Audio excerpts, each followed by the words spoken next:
So there's a song, I forget how it goes, but in the song he goes, everybody dies, but not everybody lives. And that's really because people don't really understand how they're supposed to live, and you live by waking up.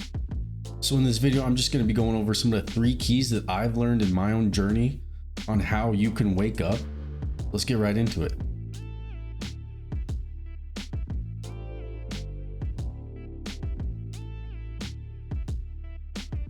Now, just a little backstory into how I even came to this revelation is because I had to go through some heartbreak in my own life by breaking up with my ex-girlfriend, and then I also have a son. And so this really pushed me to kind of think and take ownership of my own healing journey, because I wanted to come out of this thing on top and actually healing and creating things in my life naturally, but as well as like the healthiest way possible. And so these 3 keys are kind of the 3 things that I've learned so far in my healing journey that I think is key to just waking up in general and to becoming more aware of yourself in general. So this first one, stop falling. So I was listening to this Earl Sweatshirt song, and he had a phrase in there. It wasn't really like a bar or anything special, but in it he says, how do you stop yourself when you're like in a bottomless pit? The trick is to stop falling. And I don't know, it just really resonated with me because it seems so complex in the moment when you're dealing with tons of adversity in your life, and it just seems like things just keep piling on, you just keep falling. And it's just like the simple trick is just like, hey, stop falling. And that just really resonated with me. And so that's kind of how I came up with this first one, because rock bottom is relative. It doesn't really matter how successful you are. It doesn't matter how even unsuccessful you are in your life. Like, rock bottom is relative for anyone, and you can hit rock bottom no matter what level you're at. So that's why I also don't judge people when they're doing stuff on their path, even if they're homeless or even if they're super successful, is because they got their own struggles that they will be going through in life. And so that's something to keep in mind, but also know that it is relative and that your struggle isn't more important than other people's, but you are the one that's responsible for dealing with your own struggles. And it's just like, if anyone's seen a Rocky movie, they probably have by now, but it's just like a Rocky movie. It's the saying of, it's not about how many times you get knocked down, it's about how many times you get back up, because that's literally what life is always going to do. If you're not learning the right way to become yourself, if you're not learning from different lessons in your life, life will knock you down time after time. That will never fail. Life will always knock you down if you're not on the right path or doing the things that you need to be doing. It's always going to knock you down, but the way you overcome that is you have to just keep getting up.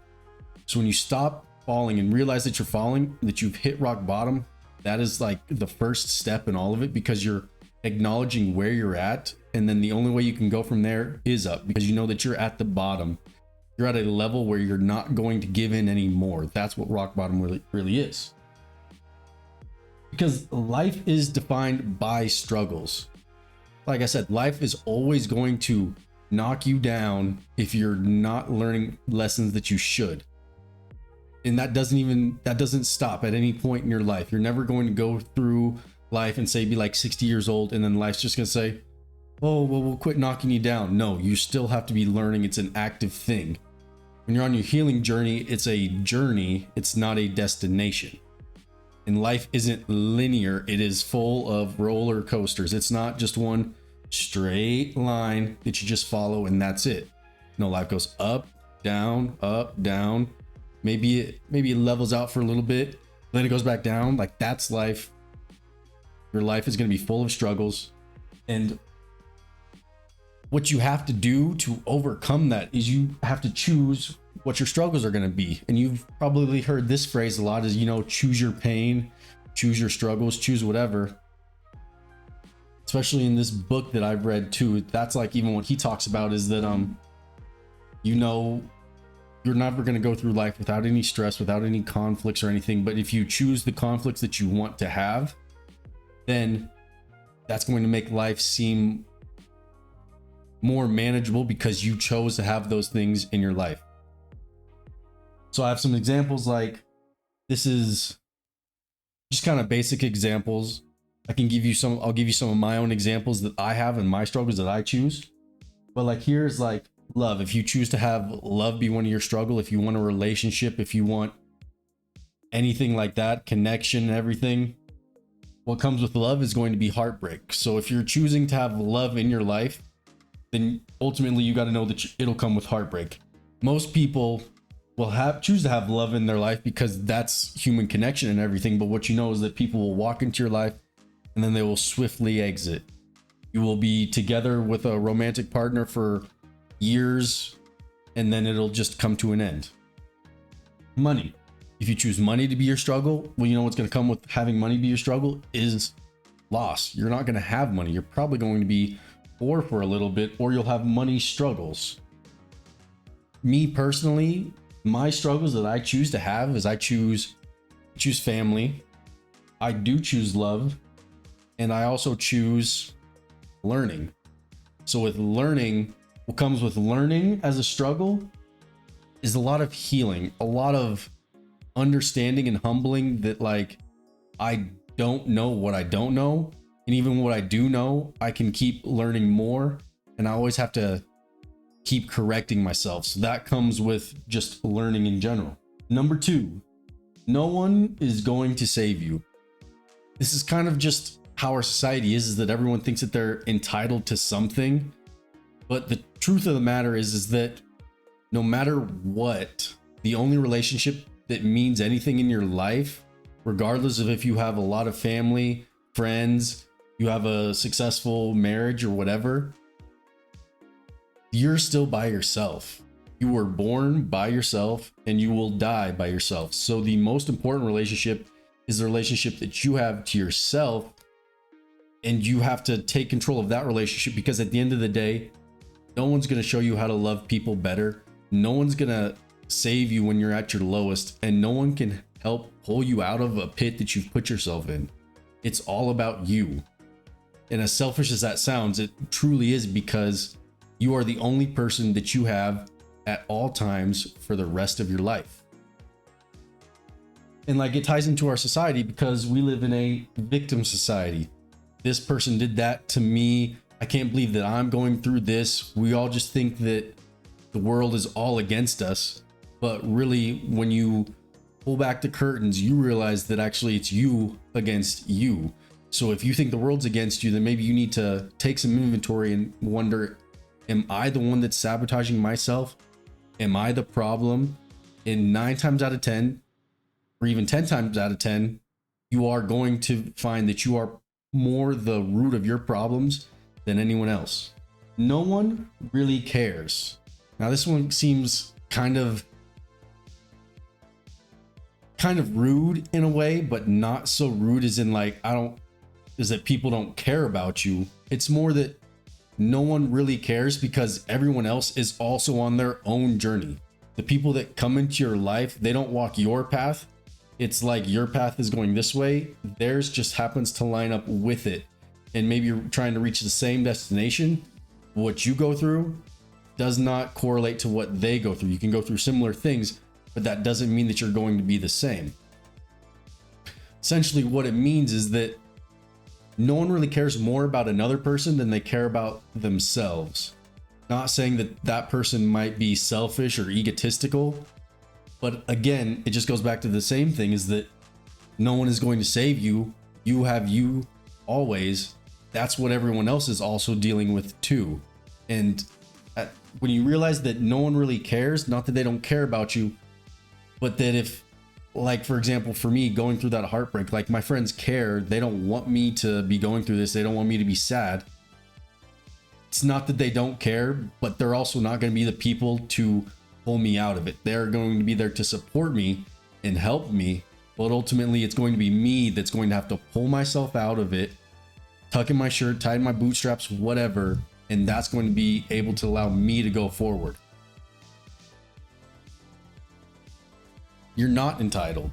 You're not entitled to people doing everything for you. You're not entitled to have someone there. And this is kind of even what I've learned in dealing with my breakup, is because I also have a kid in the matter, but no one's going to help me raise my son. People will help me do things, watch him, babysit him, whatever. but no one's going to help me raise my son. At the end of the day, I have to raise my son. It's me that has to do it.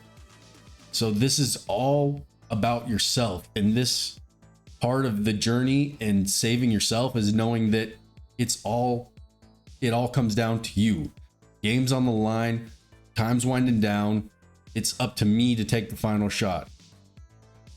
And the way you make the final shot is that you actually take ownership and you actually focus on healing yourself.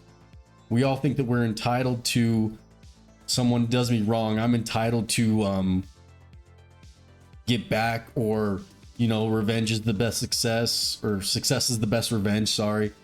And you're not entitled to anything. Literally, the only thing that you're entitled to is death. That's the only thing that's going to come for all of us, is death. That's what you're entitled to.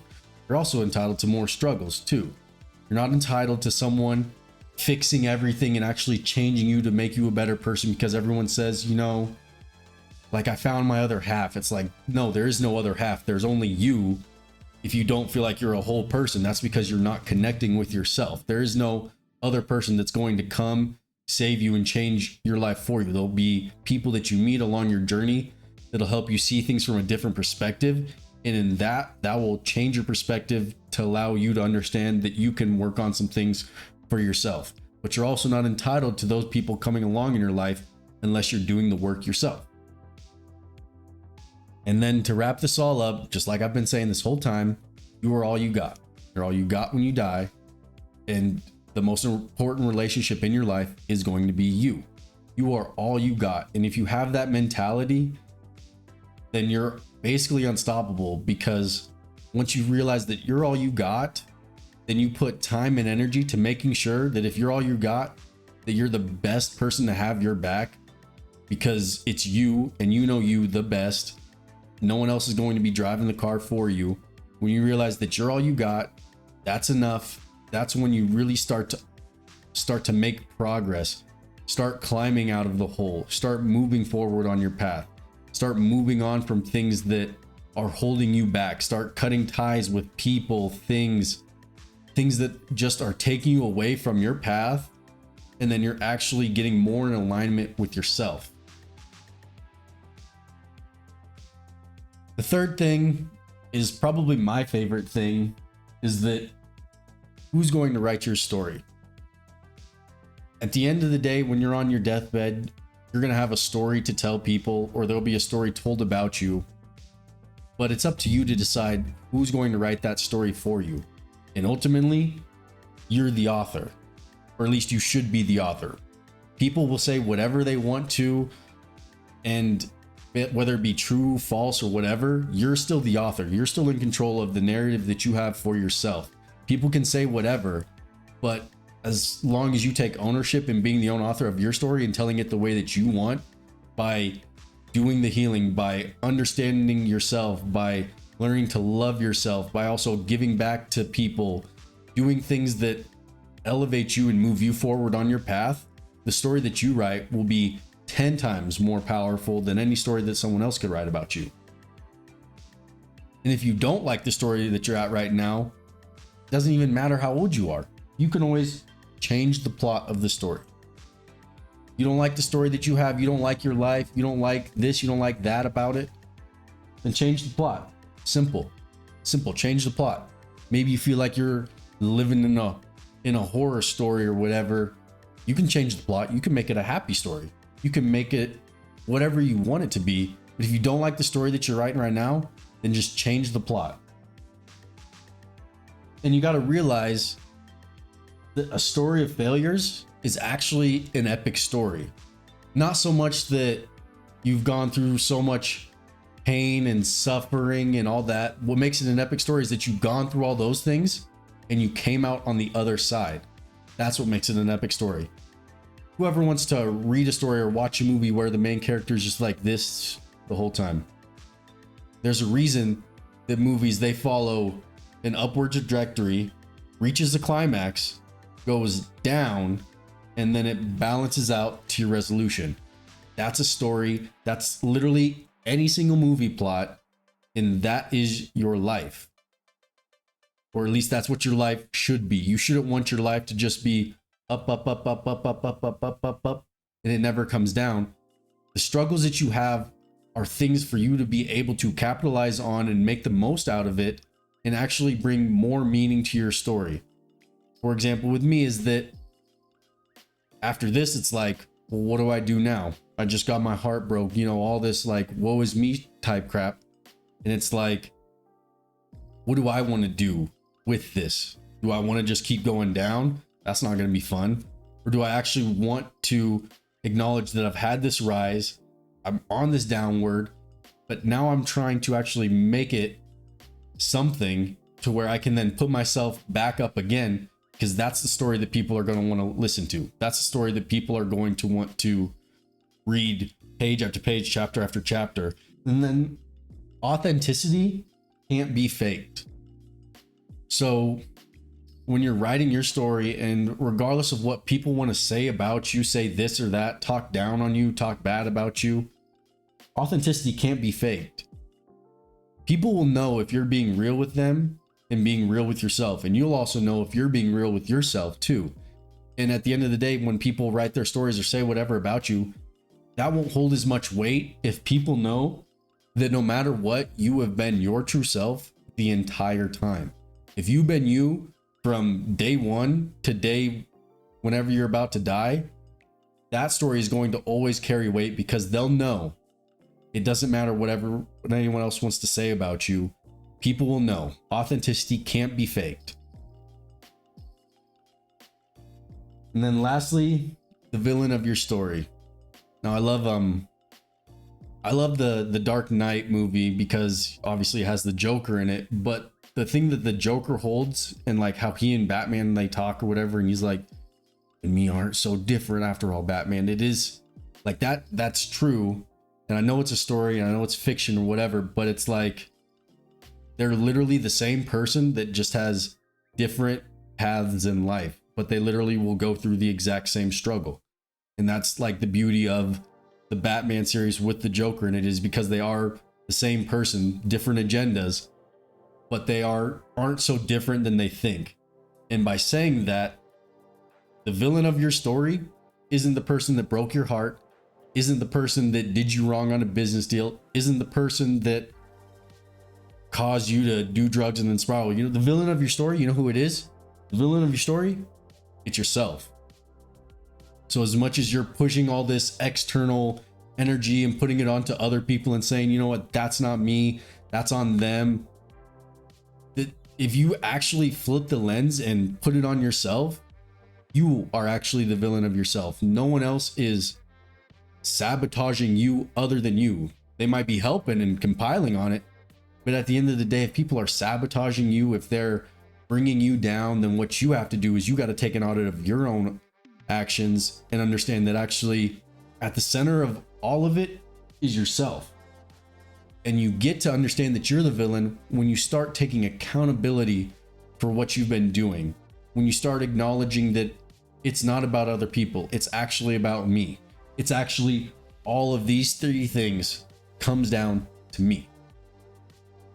So really the whole point of my channel is that I'm doing this healing, and I've watched a bunch of different healing videos. I don't think I'm an expert. I'm not an expert. If you don't like what I say, that's okay.